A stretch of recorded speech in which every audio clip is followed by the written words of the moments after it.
Hello, I'm Emily Rhodes and welcome to my October webcast.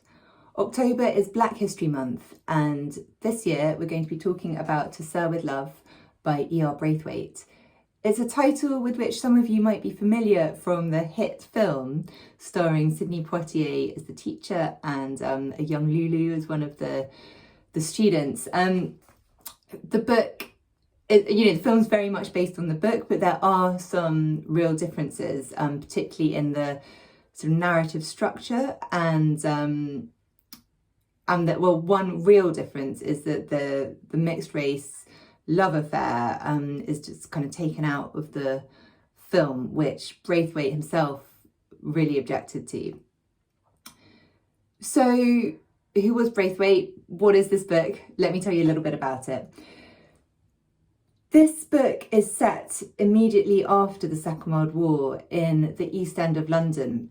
And if you've been following Emily's Walking Book Club over recent months, it kind of ties in with our previous readings. We did Saplings, a wonderful Persephone book by Noel Streatfeild about children during the Second World War.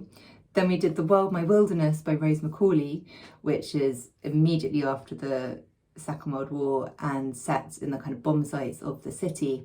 And then we come on to Sir with Love, which covers extremely similar ground to the Rose Macaulay, but it's like they could be on different planets. And it's kind of fascinating that the same time, the same place can create two such very different books. When this is set, I mean, it was really nice on the walk. We talked about the East End of London and how it's got this amazing history of waves of migrants moving through it. And I actually wrote a little bit about my own two quite surprising, well, one of which is particularly surprising, connections to the East End in my newsletter on the Emily's Walking Book Club Substack. So I encourage you to look that up. But at the East End in this book is very much a place of diversity and loads of different cultures and ethnicities kind of mixing existing side by side. How much they mix and interact is sort of less clear. So there's obviously a very Jewish side. There's reference to Indian families, there's the kind of old white working class EastEnders, and then there are also Black people as well, including, so this is a really autobiographical book, and essentially Braithwaite wrote about his own experience of struggling to find a job, having been, I mean, it's interesting, just so I'm talking about this, I'm getting in a pickle between what was real and what wasn't. But, well, certainly in the book, the main character's been in the RAF, where he says he experienced no racism, which some of us didn't quite believe. And then he really struggled, even though he was very well qualified, to get a job in engineering, because whenever he turned up for an interview and then people saw the colour of his skin, they said the post had been filled. And he had this kind of desperate moment, over a year of trying, I think a year and a half of trying, and he's sitting on a park bench feeling dejected, and he has a conversation with a stranger who suggests that he might go and teach. So he ends up in this school in Stepney teaching this class of very rough teenagers. And it's important to note that not only is this kind of what happened to Braithwaite, the author, but this school was a particular school where there was a particular teacher called Alex Bloom, who was this kind of educational, what's the word, not revolutionary, but he had very avant-garde views about how teaching should happen. And so he didn't believe in kind of rules so much, or prizes, or punishments. It was much more kind of freer situation. When I was researching this, I was really shocked to read that corporal punishment was only banned in the UK in, hang on, I've got it written down here, 1986. in the state sector and not till 1996 in the private system of education. So the fact that this was, you know, in the 40s, in 1945, and there was no corporal punishment, feels kind of more radical given that context than it would feel today. You know, you wouldn't expect corporal punishment today. But basically he turns up and there's this approach to teaching which he, you know, adopts and does really well at, where instead of formal lessons, it's everything's made relevant to the students. So maths is very much tied to the things they might need to buy, and so it's made very personal to them. And there's a lot more sitting around and talking and treating each other with respect, hence the Sir of the title. He's called Sir, the boys are named by their surname, the girls are called Miss surname. And the idea is that in treating them with respect, they kind of step up to it, and they also treat him with respect. And it works incredibly well, and they go on this nice school trip to the V&A, and in some ways it's a little bit schmaltzy. You know, it's a very feel-good story about a teacher coming in, struggling with this unruly class, and then kind of taming them, winning their respect, and having an impact on their lives. I mean, I love stories about effective teachers. I don't know why, I feel that must say something about my psyche.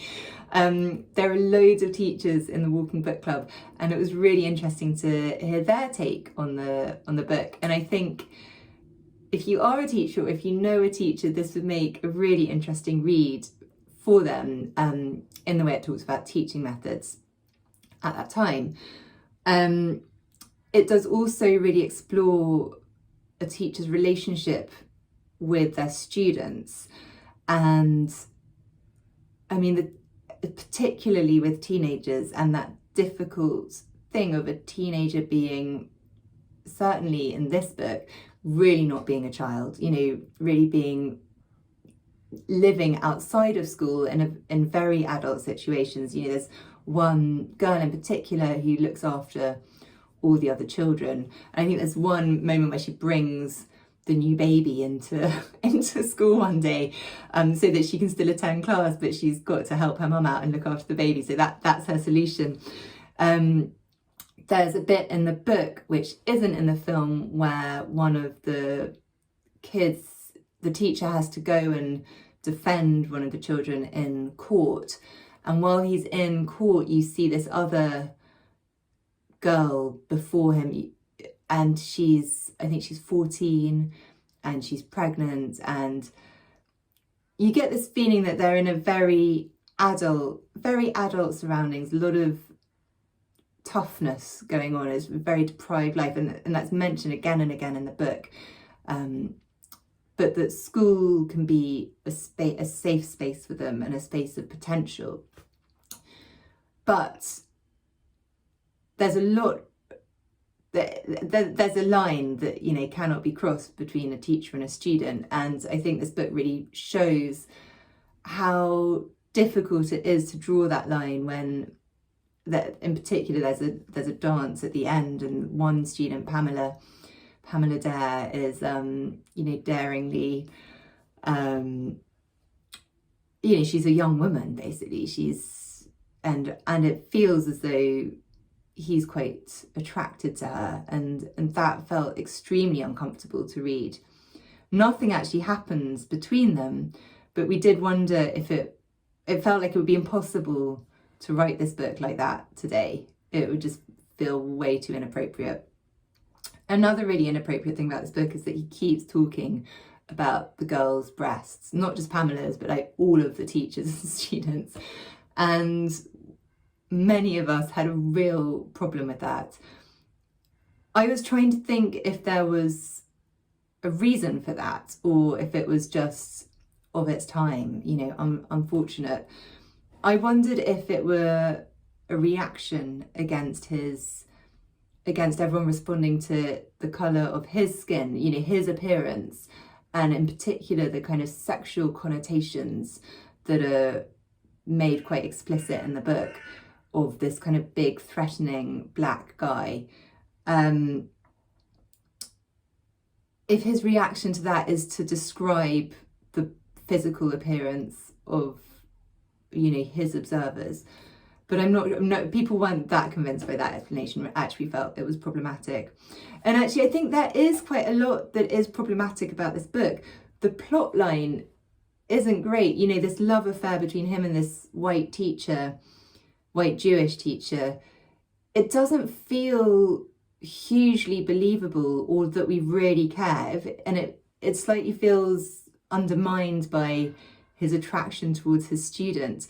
And I could see why in the film they decided to remove that. It felt quite distracting from the main thrust of the plot that was about his relationships with the students.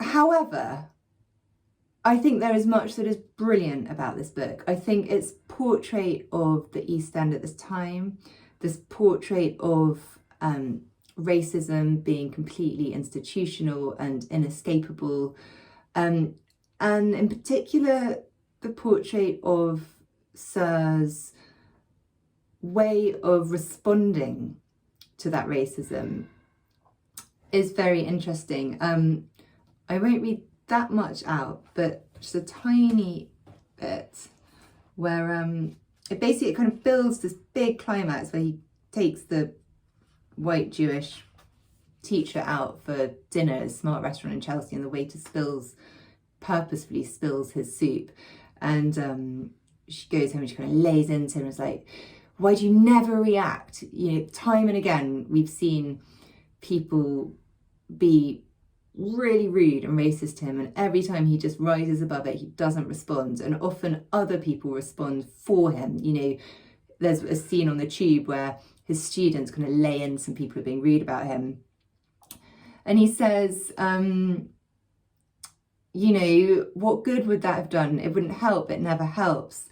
And they have this long kind of conversation, and then she says,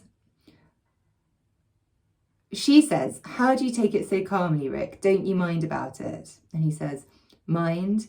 Oh yes, I do mind, but I'm learning how to mind and still live. At first it was terrible, but gradually I'm learning what it means to live with dignity inside my black skin.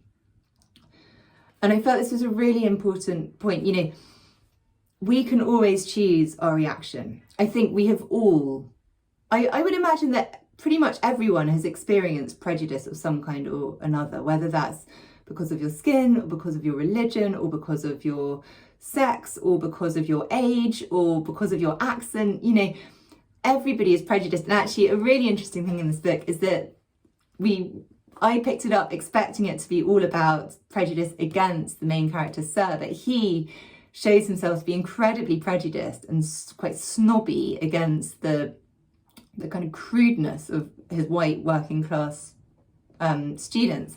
So there's prejudice everywhere. And I think what this book really shows you is how can we respond to prejudice? We choose how we respond. And in taking that decision, it's quite empowering. You know, you can feel so helpless when you're being discriminated against and people are being rude to you. But if you think, actually, it's in my power how I respond, how can I live with it? How can I have dignity in my own skin? I don't know if for you, dignity is doing nothing and rising above it and ignoring it, or if dignity is arguing back or proving them wrong, or something entirely different. One walker actually said she always just ignored anti-Semitic comments, but if anything was sexist, she really argued back. So I think, in short, this book is flawed, but it is very interesting on the East End's teaching and prejudice and how we choose to respond to it. And I'd recommend it, and I'd love to know what you think.